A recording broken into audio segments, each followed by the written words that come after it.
ನಮಸ್ಕಾರ ನನ್ನ ಹಿತೈಷಿಗಳಿಗೆ. ನಾನು ಚೆನ್ನಾಗಿದ್ದೀನಿ, ನೀವೆಲ್ಲ ಚೆನ್ನಾಗಿದ್ದೀರಾ ಅಂತ ತಿಳ್ಕೊಂಡಿದ್ದೀನಿ. ಶಿರೂರು ಮಠದ್ದು ವೇದವರ್ಧನ ಸ್ವಾಮಿಗಳು ನನ್ನ ಮಗಳ ಮನೆಗೆ ತೊಟ್ಲು ಪೂಜೆಗಂತ ಬಂದಿದ್ದಾರೆ. ಅದ್ರದ್ದು ವೀಡಿಯೋನ ಇವತ್ತು ಅಪ್ಲೋಡ್ ಮಾಡಿದ್ದೀನಿ. ದಯವಿಟ್ಟು ಎಲ್ಲರೂ ನೋಡಿ, ಫುಲ್ ವೀಡಿಯೋ ನೋಡಿ, ಎಲ್ಲೂ ಸ್ಕಿಪ್ ಮಾಡಬೇಡಿ. ಮತ್ತು ಅವ್ರದ್ದು ಒಂದು ಪ್ರವಚನ ಮಾಡಿದ್ದಾರೆ, ಎಷ್ಟು ಚೆನ್ನಾಗಿ ಮಾಡಿದ್ದಾರೆ. ದಯವಿಟ್ಟು ಫುಲ್ ವೀಡಿಯೋ ನೋಡಿ ಅಂತ ಕೇಳ್ಕೊಳ್ತೀನಿ.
ಎಲ್ಲ ತುಳು ಮಾತಾಡೋರು ಇವರು.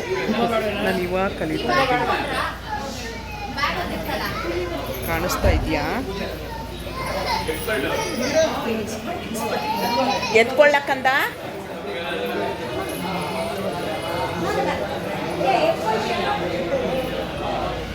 ಏನು ಬಂದಿಲ್ಲ, ಬರ್ತಾರೆ.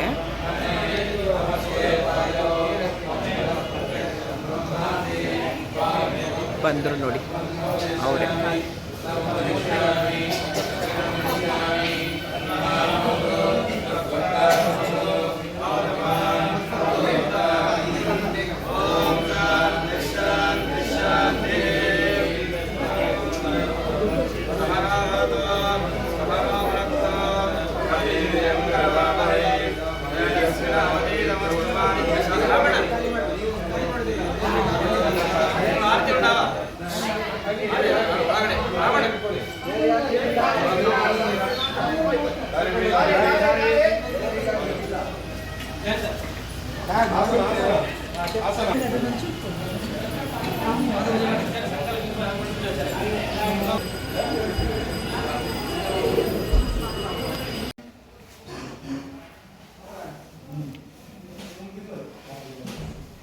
ಕೆಳಗಡೆ ಅವರು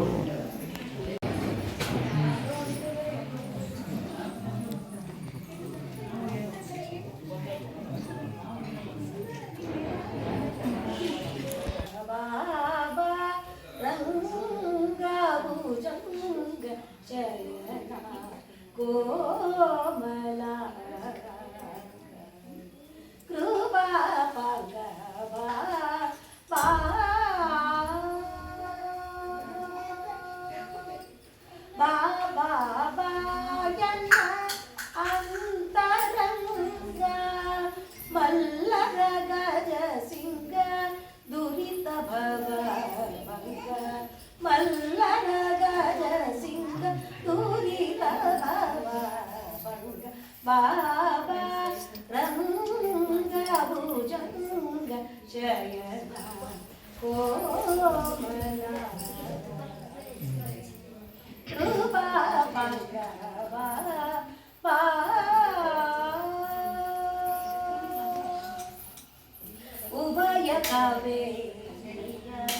ಮಧ್ಯ ನಿವಾಸ ಅಭಯದಾಯಕ ಮಂದಹಾಸ ಸಭೆಯೋಳು ಸತಿಯಳ ಕಾಯ್ದಾಸ ಇವ ವರದಾನೆ ಶ್ರೀನಿವಾಸ ಇವ ವರದಾನೆ ಶ್ರೀನಿವಾಸ ಬಾಬಾ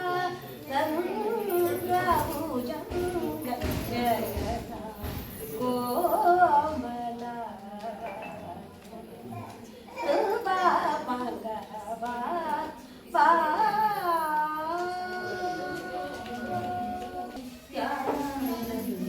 ದುರುಳನಾದ ರುದ್ರಾಸನ ತರುಣಿ ದ್ರೌಪದಿ ಅರಮ ಕರುಣದಿಂದ ಕರುಣಿಗಚ್ಚಯವಿತ್ತ ಪರಮ ಕರುಣಿಗಚ್ಚಯವಿತ್ತ ಸಿರಿಪಟ್ಟಿನ ಸ್ವಾಮಿ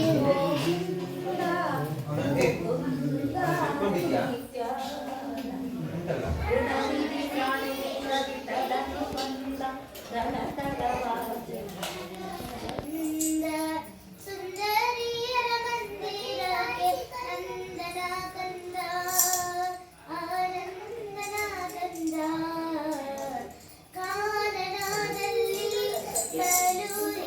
ಕಲುಹೀನನಾದಲ್ಲಿ ವೇಣುನಾದವೋ ಕೂಡಿ ಮೊದಲು ಜಾಣನಿ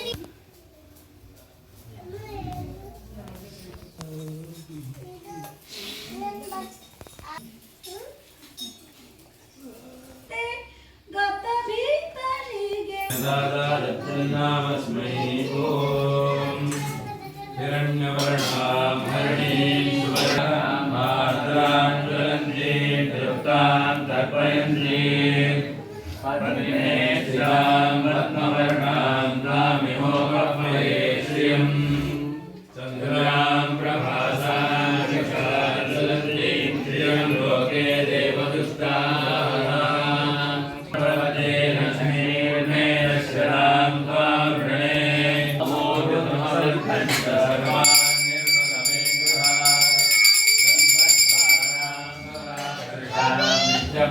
आपस्सृजन्तु सिद्धानि चिक्लीतवसमे गृहे निज देवी मातरं श्रियं वासय मे पुरे भक्तानां श्रीसूरञ्जमे संस्राभां रश्मीशानां सूर्याभां श्रियमेश्वरी चन्द्रसूर्यान्यवर्णाभां श्रीमहालक्ष्मी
कोटि शतक विश्व संचार नंद गोविंद मुचुकुंद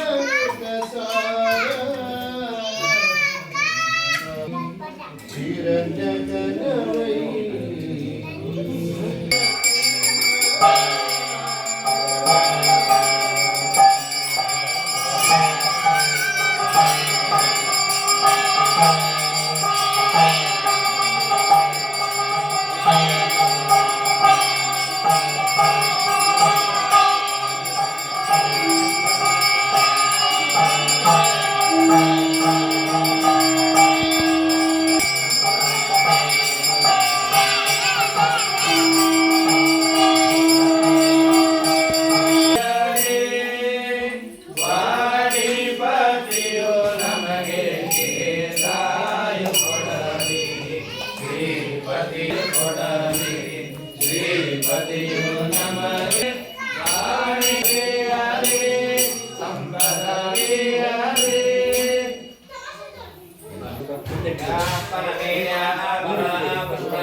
ಮಧ್ಯ ವಿಜಯದಲ್ಲಿ ಬರ್ತದೆ.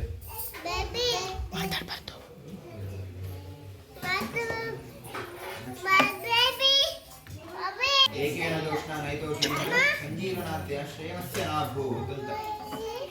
ಅಂದ್ರೆ ರಾಮದೇವರು ಆದ್ರೆ ರಾಮದೇವರ ಅರ್ಚನೆಗೋಸ್ಕರ ಪೂಜೆಗೋಸ್ಕರ ಹೂ ತರುವಾಗ ದ್ವಾಭ್ಯಾಂತರಾಭ್ಯಾಂ ಅಭವತ್ ಪ್ರಯತ್ನ, ಎರಡೂ ಕೈಗಳಿಂದ ಪ್ರಯತ್ನ ಪಟ್ಟರಂತೆ. ಅಂದ್ರೆ ಪ್ರಯತ್ನ ಪಟ್ರು ಅಂತ ಅಂದ್ರೆ ಎರಡೂ ಕೈಯಿಂದ ಕಷ್ಟಪಟ್ಟು. ಆದ್ರೆ ಸಂಜೀವನಾದ್ಯ ಶ್ರೇಯಸ್ಯ ನಾಭೂತ್, ಆ ಸಂಜೀವನ ಪರ್ವತವನ್ನು ತರುವಾಗ ಸುಸ್ತೇ ಆಗ್ಲಿಲ್ಲಂತೆ. ಅದು ವರ್ಣನೆ ಮಾಡ್ತಾರೆ ಪರ್ವತ ಹೇಗೆ ತಂದ್ರು ಅಂತ. ಹನುಮಂತ ದೇವರು ಹೋದ್ರು ಪರ್ವತ ತರಲಿಕ್ಕೆ ಹೋದ್ರು ಅಂತ ಹೇಳುವಷ್ಟರಲ್ಲಿ ಅಲ್ಲಿ ಹೋಗಿ ಪರ್ವತ ಎತ್ತುತ್ತಿದ್ದಾರಂತೆ. ಪರ್ವತ ಎತ್ತುತ್ತಾ ಇದ್ದಾರೆ ಅಂತ ಹೇಳುವಷ್ಟರಲ್ಲಿ ವಾಪಸ್ ತರ್ತಿದ್ದಾರೆ. ವಾಪಸ್ ತರ್ತಾ ಇದ್ದಾರೆ ಅಂತ ಹೇಳುವಷ್ಟರಲ್ಲಿ ಎಲ್ಲರನ್ನು ಬದುಕಿಸ್ತಿದ್ದಾರೆ. ಎಲ್ಲರನ್ನು ಬದುಕಿಸ್ತಿದ್ದಾರೆ ಅಂತ ಹೇಳುವಷ್ಟರಲ್ಲಿ ವಾಪಸ್ ಅದನ್ನು ವಾಪಸ್ ಆ ಜಾಗಕ್ಕೆ ಎಸೆದಾಯಿತು. ವಾಪಸ್ ಎಸಿತಾ ಇದ್ದಾರೆ ಅಂತ ಹೇಳುವಷ್ಟರಲ್ಲಿ ಅಲ್ಲಿ ರಾಮದೇವರಿಗೆ ನಮಸ್ಕಾರ ಮಾಡ್ತಿದ್ದಾರಂತೆ. ಅಂದ್ರೆ ಹೇಳಲಿಕ್ಕೂ ಪುರುಸೊತ್ತಿಲ್ಲ, ಅಷ್ಟು ವೇಗದಲ್ಲಿ ಎಲ್ಲವನ್ನು ಮಾಡಿಟ್ರು ಅಂತ. ಅದು ಶ್ರಮ ಇಲ್ಲದೇನು. ಆದ್ರೆ ಪೂಜೆಗೆ ಹೂ ತರಬೇಕು ಅಂತಾದಾಗ ಕಷ್ಟಪಟ್ಟು ಎರಡೂ ಕೈಗಳಿಂದ ಹೂ ತಂದ್ರು ಅಂತ. ಅಂದ್ರೆ ಹೂ ತರಲಿಕ್ಕೆ ಇವರಿಗೆ ಸಾಕಾಯ್ತು, ಆದ್ರೆ ಬೆಟ್ಟವನ್ನೆತ್ತುವಾಗ ಸಾಕಾಗ್ಲಿಲ್ಲ. ಅದ್ಯಾಕೆ ಯಾಕೆ ಅಂತ ಕೇಳಿದ್ರೆ, ಹೂ ದೇವರಿಗೆ ಅರ್ಪಿಸುವಾಗ ಅಷ್ಟೇ ಭಕ್ತಿ ಶ್ರದ್ಧೆಯಿಂದ ಅರ್ಪಿಸಬೇಕು ಅಂತ. ನಾವು ಅರ್ಪಿಸುವಂಥದ್ದು ಸ್ವಲ್ಪನೇ ಹೂ ಇರ್ಬೋದು, ಆದರೆ ಕಷ್ಟಪಟ್ಟು ಅದನ್ನು ತಂದು ಅರ್ಪಿಸಿದ್ರೆ ನಮ್ಮ ಪ್ರಯತ್ನ ಕಷ್ಟ ತುಂಬ ಇರ್ತದೆ. ಕಷ್ಟ ಅಂತ ಹೇಳಿದ್ರೆ ತುಂಬ ಪ್ರಯತ್ನ. ಹಾಗಾಗಿ ತುಂಬ ಪ್ರಯತ್ನ ಪಟ್ಟು ದೇವರಿಗೆ ಅದನ್ನು ಅರ್ಪಿಸಿದ್ರೆ ದೇವರಿಗೆ ಬೇಗ ಖುಷಿ ಆಗ್ತದೆ ಅಂತ. ಕಷ್ಟಪಟ್ಟಷ್ಟು ದೇವರಿಗೆ ಖುಷಿ ಆಗ್ತದೆ ಅಂತ. ಆದರೆ ಅಷ್ಟು ಮಾತ್ರ ಅಲ್ಲ, ಯಾಕೆ ಕಷ್ಟಪಡಬೇಕು? ಸುಮ್ಮನೆ ಸುಮ್ಮನೆ ಕಷ್ಟಪಡೋದಾ? ಮತ್ತೆ ಯಾಕೆ ಕಷ್ಟ ಅಂತ ಕೇಳಿದ್ರೆ ನಿಯಮ. ದೇವರ ಪೂಜೆ ಮಾಡಬೇಕು, ಜಪ ಪೂಜೆ ಮಾಡಬೇಕು ಅಂತ ಹೇಳಿದಾಗ ನಮಗೆ ಕಷ್ಟ ಆಗ್ತದೆ. ಜಪ ಪೂಜೆ ಮಾಡಬೇಕಲ್ಲ, ಅದೆಲ್ಲ ಶುರು ಆಗ್ತದೆ. ಆದರೆ ಅವರಿಗೆ ಹಾಗೆಲ್ಲ, ಆ ನಿಯಮ ಪಾಲಿಸಬೇಕು, ಅದೇ ದೊಡ್ಡ ತಲೆ ಬಿಸಿತರ. ತಲೆ ಬಿಸಿಲ್ಲ, ಆದ್ರೂ ನಮಗೆ ತೋರಿಸುದು. ಈಗ ಹೂ ದೇವರಿಗೆ ಅರ್ಪಿಸ್ಬೇಕು. ಎಂತ ಹೂ ಅರ್ಪಿಸ್ಬೇಕು? ಮನೆಯಲ್ಲಿ ಬೆಳೆದಂತ ಹೂವನ್ನೇ ಅರ್ಪಿಸ್ಬೇಕು, ಅದು ಉತ್ತಮ ಹೂ ಅಂತ. ಆದ್ರೆ ಮನೆಯಲ್ಲೇ ಬೆಳೆದಂತ ಹೂ ತುಂಬಾ ಕಷ್ಟ. ಮಧ್ಯಮ ಯಾವುದು ಅಂತ ಕೇಳಿದ್ರೆ, ನಾವು ಬೆಳಿಗ್ಗೆ ಬೇಗ ಜಾಗಿಂಗ್ ಅಂತ ಈಗ ಎಲ್ಲ ಹೋಗ್ತೇವೆ, ಅಥವಾ ಹಾಲು ತರಲಿಕ್ಕೆ ಅಂತ ಹೋಗ್ತೇವೆ. ಆಗ ಪಕ್ಕದ ಮನೆಯ ತೋಟದಲ್ಲಿ ಹೂ ನೋಡ್ತೇವೆ, ಮೆಲ್ಲ ಗೊತ್ತಾಗದೆ ಕೀಳ್ಕೊಂಡು ಬರ್ತೇವೆ. ಇದು ಮಧ್ಯಮ ಅಂತ. ಆದ್ರೆ ಅಂಗಡಿಯಿಂದ ತರುವಂತದ್ದು ಅಧಮ. ಹಾಗೆ ಹೂ ತರಲಿಕ್ಕೂ ಅಷ್ಟು ನಿಯಮ ಉಂಟು. ಯಾವ ರೀತಿ ಹೂ ಅರ್ಪಿಸ್ಬೇಕು, ಸಿಕ್ಕ ಹೂ ಎಲ್ಲ ಅರ್ಪಿಸ್ಲಿಕ್ಕಿಲ್ಲ, ಅದರಲ್ಲಿಯೂ ನಿಯಮ ಉಂಟು. ಅದರಲ್ಲಿಯೂ ಕೂಡ ಹೂ ತರುವಾಗ ಆ ಸ್ಮೆಲ್ ಬರಬಾರ್ದು ನಮ್ಗೆ. ಈಗ ನಾವೆಲ್ಲ ಕೆಲವೊಮ್ಮೆ ಅಂಗಡಿಗೆ ಹೋಗಿ ಒಳ್ಳೆದು ತರುವ ಅಂತ, ಆ ರೀತಿ ಎಲ್ಲ ಮಾಡಬಾರ್ದು. ಒಂದು ಸ್ಮೆಲ್ ಬರಬಾರ್ದು, ಮತ್ತೆ ನೆರಳು ತಾಗಬಾರ್ದು. ಈ ರೀತಿಯೆಲ್ಲ ಸುಮಾರು ನಿಯಮ ಉಂಟು. ಹಾಗಾಗಿ ಹೂ ದೇವರಿಗೆ ಪೂಜೆ ಮಾಡುದು ಅಂತ ಹೇಳಿದ್ರೆ, ನಿಯಮ ಪ್ರಕಾರವಾಗಿ ಪೂಜೆ ಮಾಡುದು ಅಂತ ಹೇಳಿದ್ರೆ ತುಂಬಾ ಕಷ್ಟ ಅಂತ. ಅಂದ್ರೆ ಅದರಲ್ಲಿ ಅಷ್ಟೇ ಮಹತ್ವವೂ ಉಂಟು. ಈಗ ಉಪವಾಸ, ಏಕಾದಶಿ ಉಪವಾಸ ಮಾಡುದು ಕಷ್ಟ ಅಂತ. ಯಾಕೆ ಹೇಳಿದ್ರೆ ಅಷ್ಟೇ ಮಹತ್ವ ಸಹ ಉಂಟು. ಆದ್ರೆ ನಾವೇನ್ ಮಾಡ್ತೇವೆ? ಫಲಾಹಾರ ಮಾಡ್ತೇವೆ. ಆಚೆ ಮನೆ ಸುಬ್ಬಮ್ಮನಿಗೆ ಏಕಾದಶಿ ಉಪವಾಸ, ಎಲ್ಲೋ ಸ್ವಲ್ಪ ತಿಂತಾರಂತೆ, ಉಪ್ಪಿಟ್ಟು ಅವಲಕ್ಕಿ ಪಾಯಸ, ಇನ್ನೇನು. ಆ ರೀತಿ ನಮ್ಮ ಪರಿಸ್ಥಿತಿ. ಆದ್ರೆ ಶುದ್ಧವಾಗಿ ಉಪವಾಸ ಮಾಡಬೇಕು ಅಂತ ಹೇಳಿದ್ರೆ ಎಷ್ಟು ಕಷ್ಟನೋ, ಅದೇ ರೀತಿ ದೇವರ ಆರಾಧನೆ ಮಾಡಬೇಕು ಅಂತ ಹೇಳಿದ್ರೆ, ನಿಯಮದಿಂದ ಮಾಡಬೇಕು ಅಂತ ಹೇಳಿದ್ರೆ ಅಷ್ಟೇ ಕಷ್ಟ. ಆದ್ರೆ ಕಷ್ಟ ಅಂತ ಹೇಳಿ ಬಿಡುದಲ್ಲ. ಅದು ಯಾಕೆ ಕಷ್ಟ ಅಂತ ಹೇಳೋದು ಕೇಳಿದ್ರೆ, ನಿಯಮ ಉಂಟು ಅಂತ ತೋರಿಸಿಕೊಡ್ಲಿಕ್ಕೋಸ್ಕರ ಕಷ್ಟ. ಹಾಗೆ ನಾವು ಕೂಡ ದೇವರ ಆರಾಧನೆ ಆರಾಮದಲ್ಲಿ ಮಾಡುವ ಅಂತ ಆಲೋಚನೆ ಮಾಡ್ಲಿಕ್ಕೆ ಅಲ್ಲ. ದೇವರಿಗೆ ಹಾಗೇನಿಲ್ಲ, ಕಷ್ಟಪಡ್ಬೇಕು ಅಂತಿಲ್ಲ. ಸಲಿಲೇ ನಾಪಿ ಪೂಜಿತಃ, ದೇವರಿಗೆ ಬರೀ ನೀರಿನಿಂದ ಪೂಜೆ ಮಾಡಿದ್ರು ಸಾಕು. ಅರ್ಘ್ಯಂ ಸಮರ್ಪಯಾಮಿ, ಪಾದ್ಯಂ ಸಮರ್ಪಯಾಮಿ, ಆಚಮನಂ ಸಮರ್ಪಯಾಮಿ, ಮಧುವರ್ಕಂ ಸಮರ್ಪಯಾಮಿ, ಪುನರಾಚಮನಂ ಸಮರ್ಪಯಾಮಿ, ಸ್ನಾನಂ ಸಮರ್ಪಯಾಮಿ, ವಸ್ತ್ರಂ ಸಮರ್ಪಯಾಮಿ, ಗಂಧಪುಷ್ಪಂ ಸಮರ್ಪಯಾಮಿ. ನೀರಿನಲ್ಲಿ ಅರ್ಘ್ಯ ಸಾಕು ದೇವರಿಗೆ. ಆದ್ರೆ ಅಷ್ಟೇ ಪುಣ್ಯ ಬರ್ತದೆ. ಪೂಜೆ ಮಾಡಬೇಕು ಅಂತ ಹೇಳಿದಾಗ ಭಕ್ತಿ ಶ್ರದ್ಧೆಯಿಂದ ಪೂಜೆ ಮಾಡಬೇಕು. ದೇವರು ನಮ್ಗೆ ಇಡೀ ಈ ಪ್ರಪಂಚವನ್ನು ಸೃಷ್ಟಿ ಮಾಡಿಕೊಟ್ಟಿದ್ದಾನೆ, ಇಷ್ಟೆಲ್ಲ ಮಾಡಿಕೊಟ್ಟಿದ್ದಾನೆ. ಪ್ರತಿಯೊಂದು ವಸ್ತುವಿನಲ್ಲಿಯೂ ಪರಮಾತ್ಮ ಇದ್ದಾನೆ. ಆ ಚಿಂತನೆ ಬರ್ಲಿಕ್ಕೋಸ್ಕರ ವಿಸ್ತಾರವಾಗಿ ಪೂಜೆ ಮಾಡುದು. ಹೂ ಅರ್ಪಿಸುವಾಗ ಆ ಹೂವಿನಲ್ಲೂ ದೇವರಿದ್ದಾನೆ. ಒಂದೊಂದು ರೀತಿಯ ಹೂವಲ್ಲಿ ಒಂದೊಂದು ರೀತಿಯ ದೇವರ ರೂಪ ಉಂಟು, ತುಳಸಿಯಲ್ಲಿ ಒಂದೊಂದು ರೂಪ ಉಂಟು. ನೈವೇದ್ಯ ಮಾಡುವಾಗ ಪಂಚಭಕ್ಷ ಯಾಕೆ ಮಾಡುದು? ನಮ್ಗೆ ತಿನ್ನುವಂತನ? ಒಂದೊಂದು ಭಕ್ಷದಲ್ಲಿಯೂ ಕೂಡ ಒಂದೊಂದು ದೇವರಿರ್ತಾರೆ. ಆ ಚಿಂತನೆ ಬರಬೇಕು ಅಂತ. ನೀವೆಲ್ಲರೂ ಶ್ರೀಪಾದರಾಜರ ಕಥೆ ಕೇಳಿರ್ಬೋದು. ಅವರಿಗೆ 64 ಭಕ್ಷ ಆಗ್ಬೇಕು. ಮತ್ತೆ ಎಷ್ಟು ಸಿದ್ಧಿ ಇತ್ತು ಅಂತ ಕೇಳಿದ್ರೆ, ಅದನ್ನು ನೋಡಿ ಇದರಲ್ಲಿ ಉಪ್ಪಿಲ್ಲ ಅಂತ ಹೇಳ್ತಾ ಇದ್ರು. ಹೇಗೆ ಕೇಳಿದ್ರೆ, ಉಪ್ಪಿನ ಅಭಿಮಾನಿ ದೇವತೆ ಕಾಣ್ತಿಲ್ಲ ಅಂತ. ಅಂದ್ರೆ ಅಷ್ಟು ಎಲ್ಲಾ ರೂಪದಲ್ಲಿಯೂ ದೇವರು ಎಲ್ಲಾ ಕಡೆ ಇರ್ತಾನೆ. ಹಾಗಾಗಿ ಅದನ್ನೆಲ್ಲ ಚಿಂತನೆ ಮಾಡ್ತಾ ಮಾಡ್ತಾ ಪೂಜೆ ಮಾಡಬೇಕು. ಜಪ ಮಾಡುವಾಗ ಅಷ್ಟೇನೆ, ಒಟ್ರಾಸಿ ಜಪ ಮಾಡೋದಲ್ಲ. ಆ ಪ್ರತಿಯೊಂದು ಮಂತ್ರಕ್ಕೂ ಒಂದೊಂದು ಮಹತ್ವ ಉಂಟು.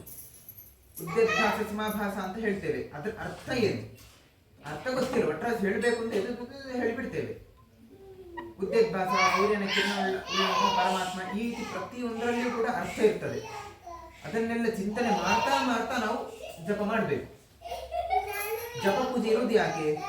ನಿತ್ಯಾನುಷ್ಠಾನ ಇರುವುದು ಯಾಕೆ? ದೇವರ ಸ್ಮರಣೆಗೋಸ್ಕರ. ಹಾಗಾಗಿ ಅದನ್ನು ನಾವು ಸರಿಯಾಗಿ ಅರ್ಥ ಮಾಡಿಕೊಂಡು ಮಾಡಿದಾಗ ಪರಮಾತ್ಮನ ಸ್ಮರಣೆ ಬರ್ತಾನೆ ಇರ್ತದೆ. ಬೇರೆ ಆಲೋಚನೆ ಮಾಡ್ಲಿಕ್ಕೇನೆ ಆಗುದಿಲ್ಲ. ಯಾಕಂತ ಕೇಳಿದ್ರೆ ಅಷ್ಟು ಸ್ಮರಣೆ ಮಾಡ್ಲಿಕ್ಕೆ ವಿಷಯಗಳುಂಟು. ಹಾಗಾಗಿ ನಾವೆಲ್ಲರೂ ಕೂಡ ಅಷ್ಟೇ ನಿಯಮದಿಂದ ದೇವರ ಆರಾಧನೆಯನ್ನು ಯಾವಾಗಲೂ ಮಾಡ್ತಿರುವ ಅಂತ ಹೇಳ್ತಾ, ಜಪವನ್ನು 1000 ಮಾಡಬೇಕು, 10,000 ಮಾಡಬೇಕು. ಯಾಕೆ ಮಾಡಬೇಕು 10,000 ಅಲ್ವಾ? ದೇವರ ಸ್ಮರಣೆ ಮಾಡ್ಬೇಕಲ್ಲ. ಅದು ಲೆಕ್ಕ ಯಾಕೆ? ಲೆಕ್ಕ ಯಾಕೆ ಅಂತ ಕೇಳಿದ್ರೆ, ಈಗ ಮನುಷ್ಯರಿಗೆ ಹೆಸರು ಇಡ್ತೇವೆ ನಾವು. ಯಾರ ಹೆಸರು ಇಡ್ತೇವೆ? ದೇವರ ಹೆಸರೇ ಇಡುದು. ಯಾಕೆ ಇಡುವುದು? ದೇವರ ಸ್ಮರಣೆ ಬರಬೇಕು ಅಂತ. ಆದ್ರೆ ನಾವೇನ್ ಮಾಡ್ತೇವೆ? ಒಂದು ಪುರೋಹಿತರು ಮನೆಗೆ ಹೋಗ್ತಾರೆ ಕಾರ್ಯಕ್ರಮಕ್ಕೆ ಅಂತ. ಹೋದವರು ಸಂಕಲ್ಪ ಎಲ್ಲ ಮಾಡಿಸುವಾಗ ಮನೆಯವರೆಲ್ಲರನ್ನು ಕರೆಸಿ ಹೇಳ್ತಾರೆ. ಹೆಂಡತಿಯನ್ನು ಕರೀತಾನೆ, ನಂತರ ಮಗನನ್ನು ಕರಿಬೇಕು ಅಂತ ಜಾನಿ ಬಾಬಾ ಅಂತ ಹೇಳ್ತಾನೆ. ತಲೆ ಬಿಸಿ, ಜಾನಿ ಯಾರು ಮಾರಿದ್ದು? ನಾಯಿ ಬಿನಿ ಉಂಟಾ? ಮನೆಯೊಳಗೆ ನಾಯಿ ಏನು ಅಂತ ಕೇಳ್ತಾನೆ. ಅದು ಏನಿದು ಜಾನಿ, ಅದು ನನ್ನ ಮಗ ಜನಾರ್ದನ ಅಂತ. ಆ ರೀತಿ ನಮ್ಮ ಪರಿಸ್ಥಿತಿ. ದೇವರ ಹೆಸರನ್ನು ಕೂಡ ಪೆಟ್ ನೇಮ್ ಅಂತ ಮಾಡಿ ಏನೇನೋ ಮಾಡಿಡ್ತೇವೆ ನಾವು. ಹಾಗೆ ದೇವರ ಸ್ಮರಣೆಯೂ ಬರ್ಲಿಕ್ಕೆ ಆಗುದಿಲ್ಲ. ಅಲ್ಲಿ ಈಗ ನಮ್ಗೆ ಗೋವಿಂದ ಅಂತ ಕರೆಯುವಾಗ ಅವ ಹೆಸರು ದೇವರ ನೆನಪಾಗದೆ ಅವ ಮಾತ್ರ ನೆನಪಾಗಿರ್ಬೋದು, ಆದ್ರೆ ಇನ್ನೊಬ್ಬರಿಗೆ ನೆನಪಾಗ್ತದಲ್ಲ ಗೋವಿಂದ ಅಂತ. ಹಾಗಾಗಿ ದೇವರ ಹೆಸರು ಇಡುದು. ಆದ್ರೆ ಅದು ಆಗುದಿಲ್ಲ ಅಂತ ಜಪ ಅಂತ. ಆಗ 10,000 ಜಪ ಮಾಡುವಾಗ 10,000 ಜಪ ಮಾಡುವಾಗ ತಲೆ ಅಲ್ಲೇ ಇರುವುದಿಲ್ಲ, ಎಲ್ಲೆಲ್ಲೋ ಇರ್ತದೆ. ಆದ್ರೆ 2 ಸರ್ತಿ ಆದ್ರೂ ದೇವರ ಸ್ಮರಣೆ ಬರ್ತದೋ ಇಲ್ವೋ, ಆ ದೇವರ ಸ್ಮರಣೆ ಮುಖ್ಯ.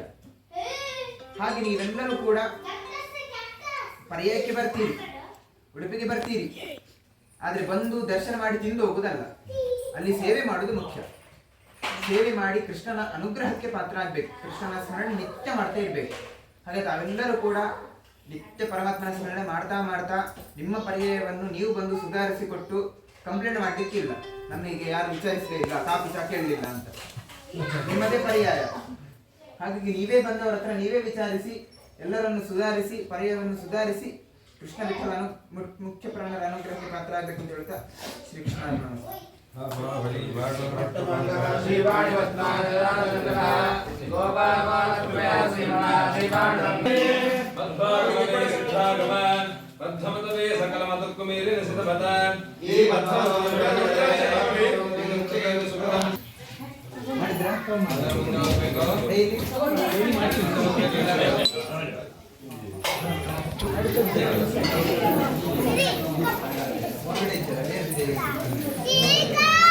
ಈಗ